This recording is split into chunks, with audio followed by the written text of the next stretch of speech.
আপনি একবারে কয়টা নিতে পারেন? 12টার উপরে পারবেন। পুরান ঢাকার অনেক খাবারকেই এখন ওভাররেটেড বা ওভারপ্রাইসড বলা হয়, কিন্তু কিছু জিনিসের কদর কখনোই কমবার নয়। তার একটি হচ্ছে এই হাজির বিরিয়ানি। 1939 সাল থেকে, অর্থাৎ প্রায় 84 বছর ধরে এই খাবারের অপেক্ষায় থাকে মানুষ। রাত বাজে 12টা তখনও কেউ কেউ পার্সেল নিয়ে যাচ্ছেন, কেউ বা ভেতরে বসে অপেক্ষা করছেন কখন একটা সিট পাবেন, কখন খেতে বসবেন এই মজাদার বিরিয়ানি, যেটি দাম বাড়তে বাড়তে এখন 240 টাকা পার প্লেট।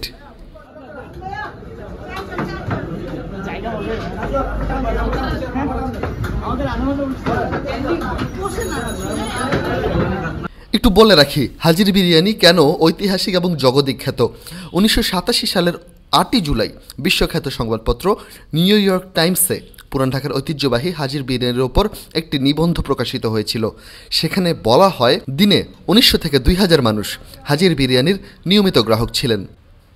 নাজিরাবাজার এলাকা তো বটেই, আশেপাশে বহু খাবারের দোকান গড়ে উঠেছে এর মধ্যে, কিন্তু 83 বছর হওয়া সত্ত্বেও দাপটের সঙ্গে ব্যবসা টিকে আছে এই হাজির বিরিয়ানির।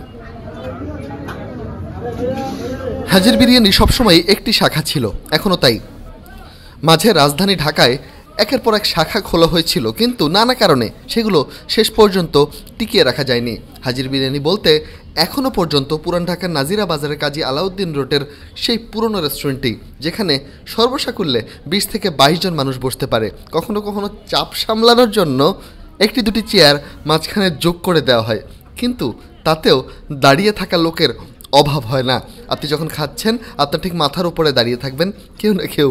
এতে খানিকটা অস্বস্তি লাগলেও এটি এই রেস্টুরেন্টের একটা সৌন্দর্যও বটে, কারণ এইখানে প্রচুর মানুষ সৌহার্দ্যের সাথে মিলেমিশে একটা স্পেশাল খাবার উপভোগ করার জন্য রাত বিরাতে আসেন এবং তারা সেলিব্রেট করেন, জিনিসটাকে উদযাপন করেন।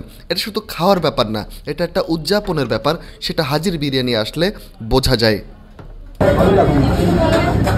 হাজির বিরিয়ানির কর্মীদের মধ্যে একটা বিষয় খুব স্পষ্ট, আন্তরিকতা এবং দক্ষতা। তারা খুব দ্রুততার সাথে খাবার পরিবেশন করতে পারেন এবং তারা খুব চনমনে এবং চটপটে একই সাথে। এখানে 240 টাকা এক প্লেট বিরিয়ানি পাওয়া যায় এবং বোরহানি 100 টাকায় 500 ml পাওয়া যায়, অর্থাৎ একটা বোরহানি আপনারা অনায়াসেই দুজন মিলে খেতে পারবেন। এইখানকার বিরিয়ানিটির স্পেশালিটি হচ্ছে চিনি গুঁড়া চাল এবং খুব যথেষ্ট মাংস দেয়া থাকে। এটা সংমিশ্রণ খুবই ভালো।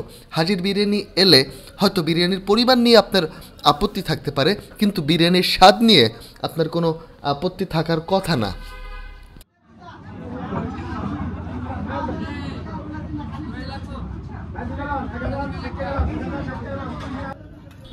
ঢাকার বিভিন্ন এলাকা থেকে পুরান ঢাকায় এসে অনেকেই জমায়েত করেন সন্ধ্যার পরে। পুরান ঢাকাটা খানিকটা এক্সপ্লোর করা, খানিকটা হাজির বিরিয়ানি খাওয়াই তাদের উদ্দেশ্য, এবং তাদের মনোরঞ্জন করতে হাজির বিরিয়ানির চেষ্টার কমতি থাকে না। দামটা যদিও এখন বাড়তির দিকে। অনেক শিক্ষার্থী অভিযোগের সুরেই বলেন যে গত বছরও 200 টাকায় খেয়েছি, এখন 240 টাকা। মাংসের দাম বেড়েছে, পেঁয়াজের দাম বেড়েছে, নানা আনুষঙ্গিক জিনিসপত্রের দাম বেড়েছে। এটাই দাবি রেস্টুরেন্ট কর্তৃপক্ষের। আপনি একবারে কয়টা নিতে পারেন? 12টার উপরে পারবেন।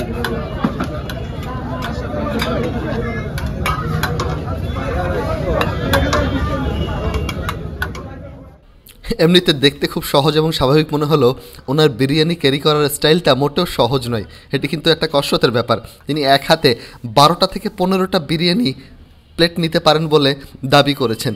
যদিও আমারও এইখান থেকে, এই দৃষ্টিকোণ থেকে গোনার সুযোগ হয়নি, কিন্তু আমার কাছে মনে হয়েছে তিনি অনেকগুলো নিয়ে এটা খুব সাহসিকতার সাথেই দেখিয়ে থাকেন এবং প্রতিটা টেবিলে গিয়ে গিয়ে সার্ভ করেন এই বিরিয়ানি। হাজির বিরিয়ানিতে কাঁঠাল পাতায় সার্ভ করা হয় যারা বাইরে খাবারটা নিয়ে যান তাদের জন্য। এই রেস্টুরেন্টের মালিক কর্তৃপক্ষ দাবি করেছেন এই কাঁঠাল পাতা যেটা করে সেটা হচ্ছে খাবারের তেলটাকে শুষে নেয় এবং খাবারটা থাকে একদম ঝরঝরে। এই কারণেই এই কাঁঠাল পাতার ব্যবহার। যারা আমার ব্লগটি দেখেছেন এবং ভালো লেগেছে তাদেরকে আশা করব আমার পেজে একটি ফলো দিয়ে যাবেন, লাইক, কমেন্ট এবং শেয়ার করবেন। ইউটিউব থেকে যারা দেখছেন তাদের প্রতি সাবস্ক্রাইবারের আহ্বান রইল।